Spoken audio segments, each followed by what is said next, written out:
प्रभु के समक्ष चावल चढ़ाते हैं, धोके चढ़ाने उसका क्या ना धोके चढ़ाने से क्या पाप होता है। माजी अगर किस कहीं जाते हैं मंदिर में, चावल हमारे पास सूखे हुए चावल हैं और शुद्ध जल की व्यवस्था ना हो तो उसकी जगह मंदिर में बहुत सुंदर गुल्लक में पैसे डाल सकते हैं। बहुत सुंदर। देखिए आपने चावल की बात की है तो मैंने आपको ये बताया था धुले हुए चावल होना चाहिए, वो सबसे है।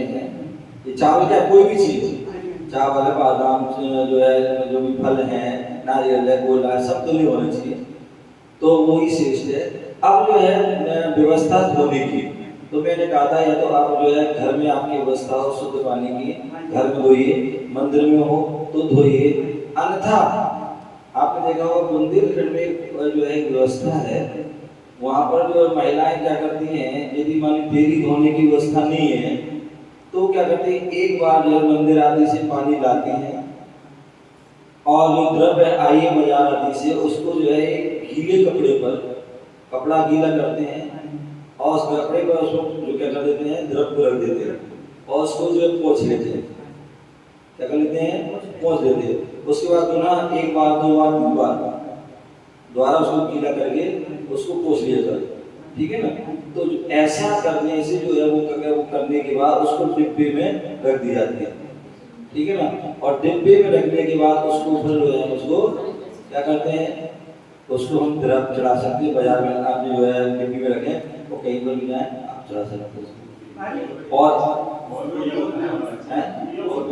हाँ, ये लेकिन विशेष परिस्थिति ध्यान रखना, ये चलो हम डेली का नहीं करें, विशेष परिस्थिति है कि कहीं ऐसी, अन्यथा जो है सबसे अच्छी है आप पर्याप्त मंदिर में या कहीं पर भी पानी मिले उसको धोइए, वही चढ़ाइए। बाकी विशेष परिस्थिति इमरजेंसी कहीं आना जाना कुछ भी है तो ऐसी व्यवस्था रखें। और यदि इतना भी अगर कोई नहीं है, आप कहीं पर जाएगा कोई द्रव्य नहीं कुछ भी नहीं है तो क्या किया, तो ऐसी अवस्था में जो है आप जो है पैसे भी गुल्लक में डाल सकते हैं, या आपने कुछ बादाम आदि कुछ भी है उनको आप जो है बहुत से कई जगह में भक्त लोग रहते हैं, देखते हैं बादाम आदि को साफ कर देते, लौंग इलायची कुछ भी है वो अपने डिब्बी में रखते हैं और जो है उनको धो भी सकते हैं। बादाम आदि धो के एक बार धो लिया, अपने जो है रख लिया और अपने कहीं भी जाते हैं सुखा के अपने चला सकते हैं, ठीक है ना। तो ऐसी व्यवस्था कर सकते हो। और कुछ भी नहीं है तो फिर पैसे डालते हैं और दोनों का बराबर होता है। इसका पैसे डालते हैं कि जैसे चावल धोने की व्यवस्था नहीं है, हाँ वो तो फिर क्या है, कोई व्यवस्था नहीं है तो जो है द्रव्य नहीं है तो हम वो द्रव्य डाल रहे हैं, वो तो एक द्रव्य है, रुपया पैसा भी तो एक द्रव्य है तो हम उसको भी हम चढ़ा सकते हैं। पर लेकिन जो है द्रव्य चढ़ाते हैं तो उसका और अच्छा जो है अच्छा आप कहने को तो जो है वहाँ पर शुद्ध तेल है, शुद्ध जो चावल है और शुद्ध नमकीन है, शुद्ध पापड़ है, शुद्ध पटपनी क्या क्या चीजें लोग बाजार वहाँ से लाते हैं और लुटाई हो रही है। दिल्ली से ही सारा सामान वहाँ जा रहा है, चाहे वो तेजारा हो चाहे महावीर आदि जा रहा है और दिल्ली वाले वहाँ से लेके आ रहे हैं। और ये क्या एक पूरी अज्ञानता है, मूर्खता है, समझ ना, ये बुद्धू बन रहे हैं, कोई मतलब वास्तविकता में शुद्ध नहीं है। यदि आप वहाँ आप जाकर के वहाँ वास्तव रियलता देखें ना कि सामग्री कैसी बनी क्या हो रही है तो कभी भी वहाँ से कोई वस्तु मिलाएगा व्यक्ति।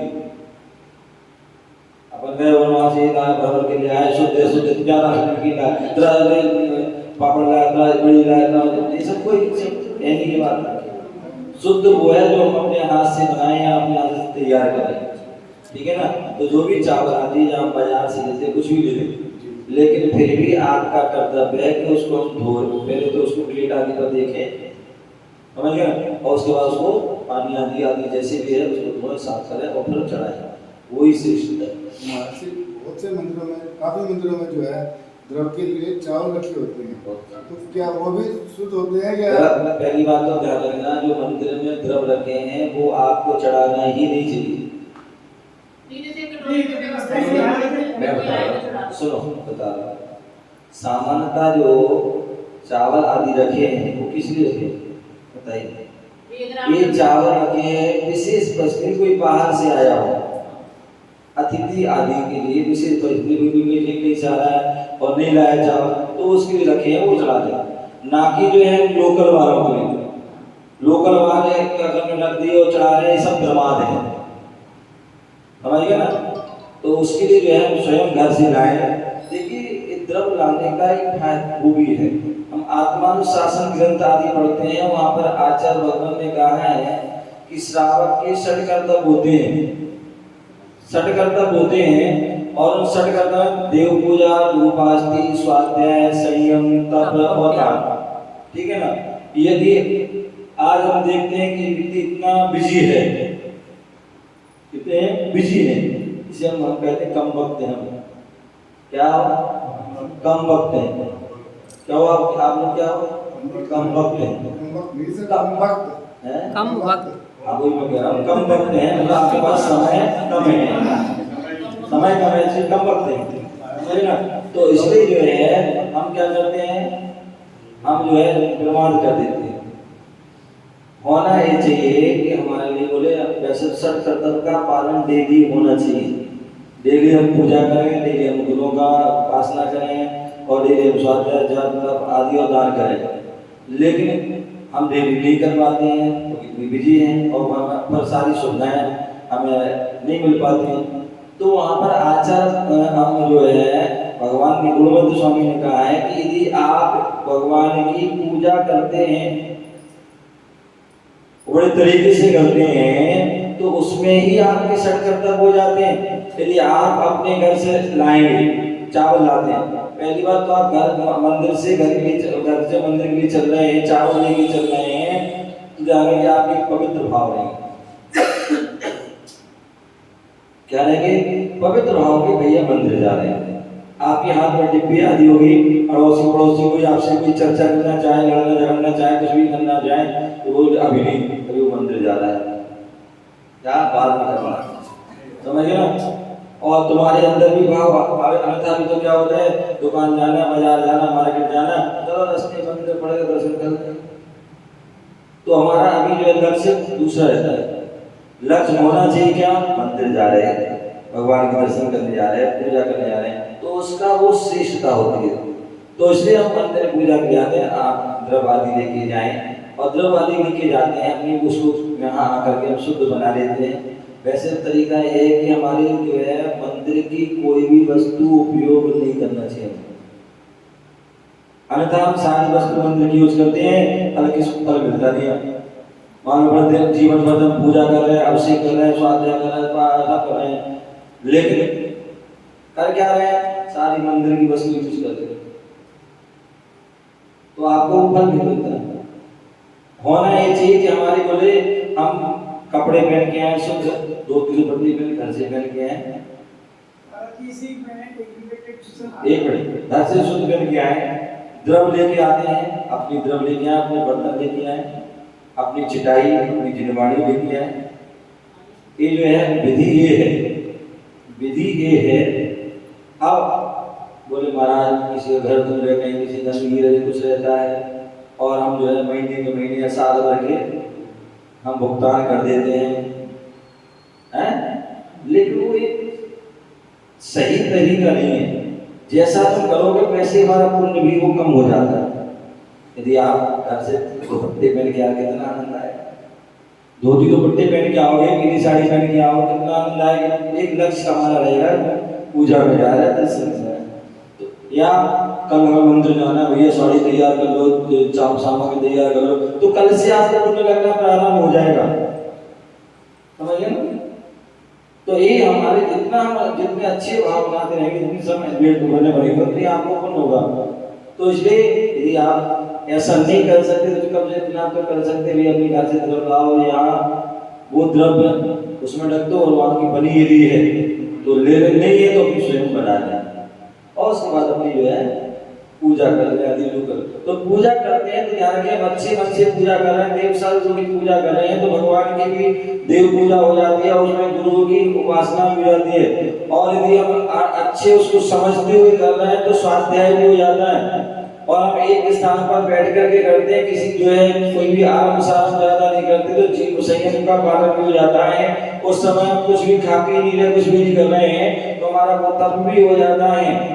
और हम जो द्रव्य लाए थे वो हमने द्रव्य चढ़ा दी, तो वो दान भी हो जाता है। तो ऐसे वसत कर्तव्य का जो है पालन हो जाता है। तो हमें इस प्रकार से उसका पालन करना चाहिए। वो जो द्रव रखी है मंदिर में, वो आपके लिए नहीं रखी है, वो कोई बाहर का कोई अतिथि आ दिया जाता है उसके लिए रखी है।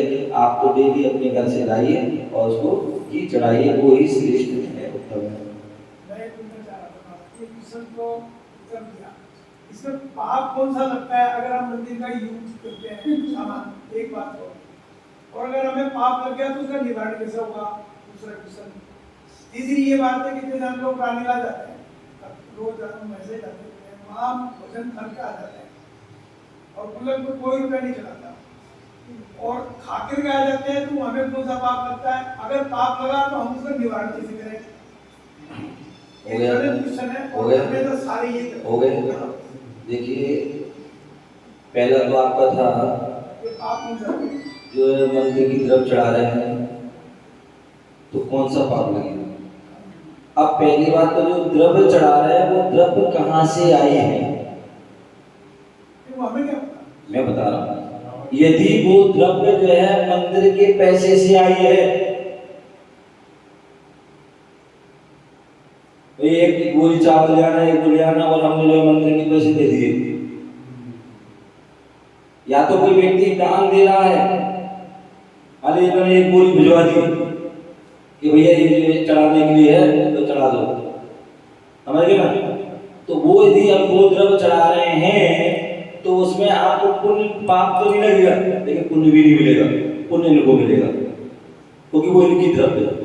और यदि हमने मंदिर के द्रव्य पैसे की गुल्लक या जो भी दान आया उस पैसे से द्रव्य आई है और वो द्रव्य चढ़ाई तो निर्माल का दोष लगेगा, निर्माल का। और उसका निवारण?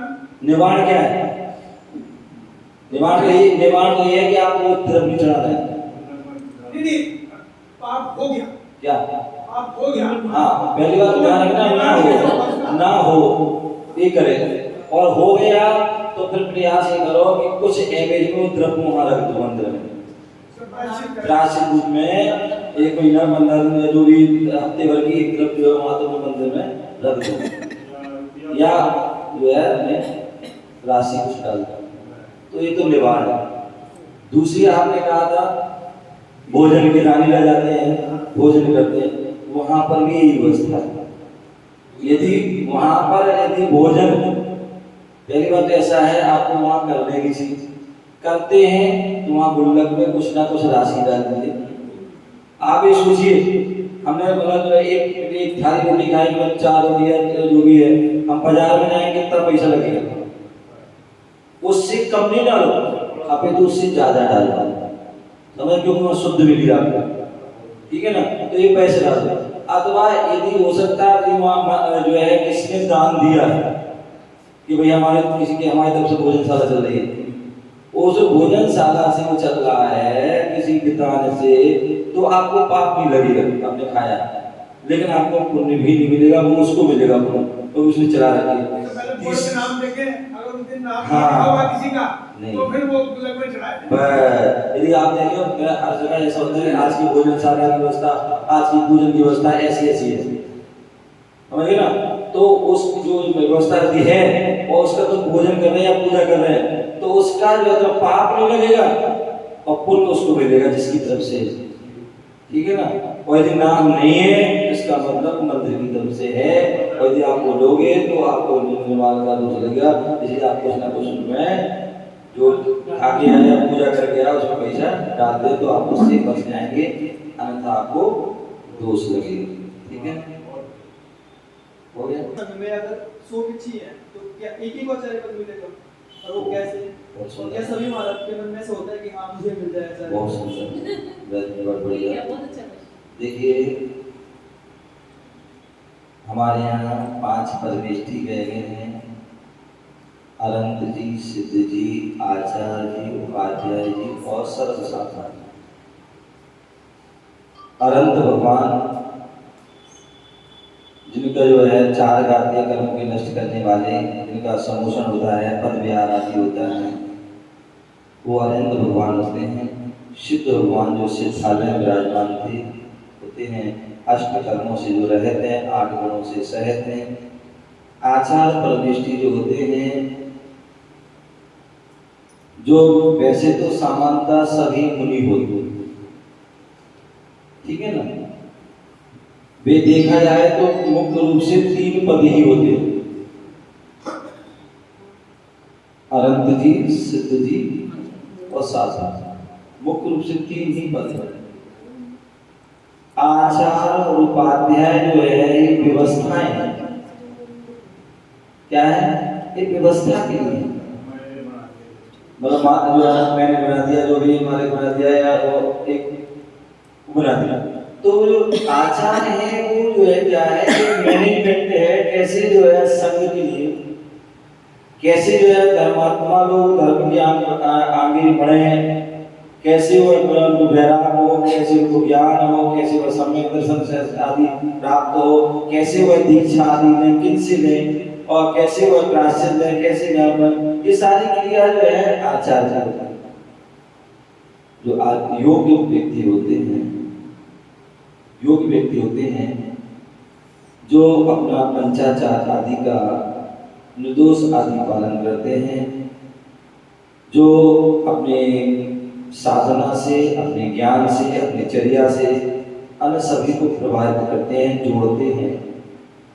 जब ऐसा सब करते हैं तो गुरुजन देखते हैं उनको, और देखने के बाद उन्हें योग्य समझ करके उनको आचार करते हैं। वैसे मूलाचार की जो व्यवस्था मुख्य रूप व्यवस्था है, 5 पद की व्यवस्था है।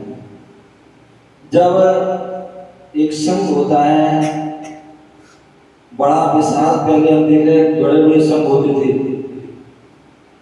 जहाँ पर हजारों की मात्रा में साधु संत होते। बोले आचार्य भद्रबाहु बहुत बाहु साधु भद्रबाहु हुए, उनके 24,000 आदि शिष्य थे। अब इतने बड़े संघ को कैसे आचार्य संभालेंगे? तो उसके लिए वहां पर उन्होंने व्यवस्था कर दी। आचार्य उपाध्याय जो है, स्थिर गणधर आदि जो है वहां पर जो है 5 पद कर दी कि भाई ये सब अपनी अलग अलग व्यवस्था कि आपको ये जो है ये आचार्य महाराज हैं, ये दीक्षा शिक्षा प्रायश्चित देंगे, ये उपाध्याय हैं, ये जो पढ़ाई करेंगे, ये स्थिर हैं जो अपने जो संघ को स्थिर रखेंगे, ये मतलब और जो है वो सबकी अलग अलग व्यवस्था सौंपी। कोई आपको बिहार की व्यवस्था है, वो आहार की व्यवस्था है, जो स्वास्थ्य संबंधी सारी व्यवस्था सौंपी। आप गुरुजन महाराज फ्री हो गए। एक व्यवस्था है जो संघ की जो है व्यवस्था में पद दी जाती है, ठीक है ना। ये तो एक पद होता है। एक होता है जब आचार्य समाधि की ओर बढ़ते हैं, समाधि की ओर बढ़ते हैं तो उस समय वो क्या करते हैं, अपनी जो है निर्विकल्पता पाने के लिए वो, या क्योंकि समाधि के लिए कहा जाता है कि वह अपने योग शिष्य को आचार्य पद दे करके वह दूसरे संघ में जाए। सबसे ऊंची समाधि होती है वो है कि जो दूसरे संघ में जाकर के वह समाधि करे, ठीक है ना। तो इसलिए वह आचार्य पद को सौंप दिया जाता है। अन्यथा यदि ऐसा नहीं करते हैं तो वह उसी संघ में भी रहना है तो भी वो वहां पर जो है उसको एक उत्तराधिकारी बना देते हैं कि आगे ये संघ को कौन चलाए, कैसे चलाएगा, क्योंकि योग ही व्यक्ति चला सकता है, योग नहीं चला सकता है। तो उसके लिए भी वो है या तो उपाध्याय बना देते हैं, या एलाचार्य या बालाचार्य या आचार्य कल्प आदि कोई भी बना देते हैं, और उसमें जो है आगे चल के वही को आचार्य का रूप धारण कर देता है। ऐसी वहां पर व्यवस्था है। कुछ जो है और भी अलग अलग संघ की व्यवस्थाएं हैं, वो जैसे भी गुरुजन समझते हैं, जैसे भी माहौल देख करके अनेक प्रकार की होती है व्यवस्था होती है। जब बड़ा संघ हो जाता है, सब अपने अपने जुड़ जाते हैं उससे, तो ऐसी अवस्था में भी वह जो अपने योग शिष्यों को वह आचार्य पद या कोई भी पद आदि देते हैं, जिससे कि भाई व्यवस्था में अब तो इतना कौन संभालेगा भैया, आपने छोटे छोटे संघ बना दिए और सबको समाज को भी लाभ मिले और सब प्रकार की व्यवस्था बनी है। तो एक छोटे छोटे 5-5 जैसे नक्की बना दिए भैया, अब तुम पालो तो बिल्कुल तुम्हें देखना है। तो ऐसे अब चाहे वो निर्यात रूप में हो चाहे किसी भी रूप में, वो व्यवस्था उस समय चल रही है, पहले भी चल रही थी, आज भी चल रही है। तो इस प्रकार से हम जानते हैं। हाँ, कहीं कहीं कुछ जो है ज्यादा थोड़े पद की भी कुछ देखा जाता है, लुलुपता आदि कि हमें आचार्य, मतलब कुछ लोग सोच होती है कि हम आचार्य बन जाएंगे तो हमें ज्यादा वो बड़ा प्रशंसा मिलेगी, ज्यादा वो होगा, तो कई तो उसमें भी भूल लग रही थी कि हमें आचार मिल जाए, हमें आचार मिल जाए। वास्तविकता में तो एक सोच रहे हैं कि जो है मुनि अवस्था एक ऐसी अवस्था है, निर्विकल्प अवस्था है, जहाँ पर कोई टेंशन नहीं है, कोई मतलब अन्यथा आचार में अब वो बड़े हैं वो छोटे हैं, बिल्कुल नमस्कार करें, बिल्कुल मतलब बहुत सारी समस्या है। तो ऐसे में बड़ी अपनी अवस्था है, आप छोटे हैं, कोई भी आचार उपाध्याय कोई भी हम ये नमस्कार करें, कोई टेंशन नहीं, बोल क्या है, अन्यथा सारे बहुत सारे विकल्प हो जाते हैं। तो अपनी अपनी व्यवस्थाएं में वो है जैसे आचार्य किसको बनाया? अरे महाराज ने आचार्य किसको बनाया? तो क्या एक मुनि को आचार्य बनाया थे तो उसके नीचे किसको बनाया था? जो स्वयं पंचाचार का पालन करे और शिष्यों से पंचाचार का पालन कराए, जो शिक्षा दे, दीक्षा दे, प्रायश्चित दे, वो आचार्य है। अब कोई है ही नहीं है तो आचार्य फिर किस काम के? ये अभी जैसे एक मुनि कोई भी नहीं, वो तो ठीक है, लेकिन वो व्यवस्था सही है, वो तो किमेल कर रहा है ना, व्यवस्था वो नहीं है। आचार व्यवस्था तो यही है कि आप कई बार अभी मैं 2012 में